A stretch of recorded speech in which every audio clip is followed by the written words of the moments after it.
NEET UG 2026 ಪರೀಕ್ಷೆಯಲ್ಲಿ ಪ್ರಶ್ನೆ ಪತ್ರಿಕೆ ಸೋರಿಕೆ ಹಾಗೂ ಅಕ್ರಮಗಳು ನಡೆದಿರುವ ಆರೋಪಗಳ ಕುರಿತು ಕೇಂದ್ರ ಸರ್ಕಾರವು ನಿಷ್ಪಕ್ಷಪಾತವಾಗಿ ತನಿಖೆ ನಡೆಸಬೇಕು ಎಂದು ಅಖಿಲ ಭಾರತೀಯ ವಿದ್ಯಾರ್ಥಿ ಪರಿಷತ್ ಲಿಂಗಸಗೂರು ಆಗ್ರಹಿಸಿತು.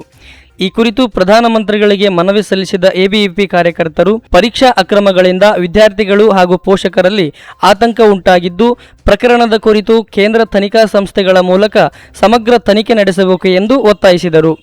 ಅಕ್ರಮದಲ್ಲಿ ಭಾಗಿಯಾಗಿರುವವರ ವಿರುದ್ಧ ಕಠಿಣ ಕ್ರಮ ಕೈಗೊಳ್ಳಬೇಕು ಹಾಗೂ ರಾಷ್ಟ್ರೀಯ ಪರೀಕ್ಷಾ ಸಂಸ್ಥೆಯ ತನಿಖೆ ಪೂರ್ಣಗೊಳ್ಳುವವರೆಗೂ ಪಾರದರ್ಶಕತೆ ಕಾಪಾಡಬೇಕು ಎಂದು ಮನವಿಯಲ್ಲಿ ಒತ್ತಾಯಿಸಿದರು.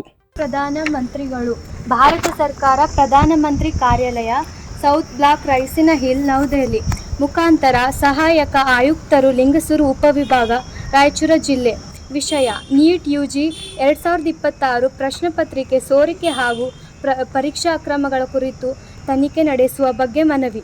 ಮಹೋದಯರೇ, ಅಖಿಲ ಭಾರತೀಯ ವಿದ್ಯಾರ್ಥಿ ಪರಿಷತ್ ವತಿಯಿಂದ ನೀಟ್ ಯುಜಿ 2026 ಪರೀಕ್ಷೆಯ ಗೌಪ್ಯತೆ ಮತ್ತು ವಿಶ್ವಾಸಾರ್ಹತೆ ಕುರಿತು ಉದ್ಭವಿಸಿರುವ ಗಂಭೀರ ಪ್ರಶ್ನೆಗಳು, ಆರೋಪಿತ ಅಕ್ರಮಗಳು ಹಾಗೂ ಪ್ರಶ್ನೆ ಪತ್ರಿಕೆ ಸೋರಿಕೆ ಪ್ರಕರಣಗಳ ಬಗ್ಗೆ ತೀವ್ರ ಆತಂಕ ವ್ಯಕ್ತಪಡಿಸುತ್ತಿದ್ದೇವೆ.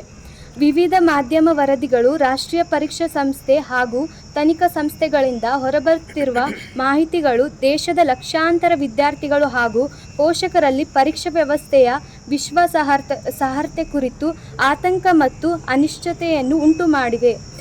ಪ್ರವೇಶ ಪರೀಕ್ಷೆಗಳ ಪಾವಿತ್ರ್ಯ ಮತ್ತು ವಿಶ್ವಾಸಾರ್ಹತೆಯೊಂದಿಗೆ ಯಾವುದೇ ರೀತಿಯ ರಾಜಿ ಅಸ್ವೀಕಾರಾರ್ಹವಾಗಿದೆ.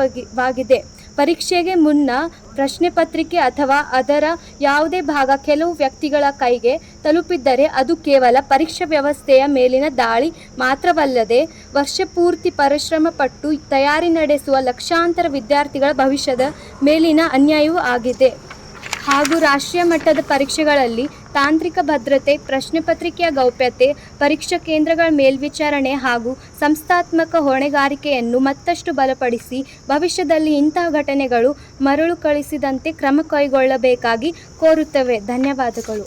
ಈ ಸಂದರ್ಭದಲ್ಲಿ ಅಖಿಲ ಭಾರತೀಯ ವಿದ್ಯಾರ್ಥಿ ಪರಿಷತ್ ಲಿಂಗಸಗೂರಿನ ಕಾರ್ಯಕರ್ತರು ಹಾಗೂ ಸರ್ ಎಂ ವಿಶ್ವೇಶ್ವರಯ್ಯ ವಿಜ್ಞಾನ ಕಾಲೇಜಿನ ವಿದ್ಯಾರ್ಥಿಗಳು ಹಾಗೂ ಸಿಬ್ಬಂದಿಗಳು ಭಾಗವಹಿಸಿದ್ದರು.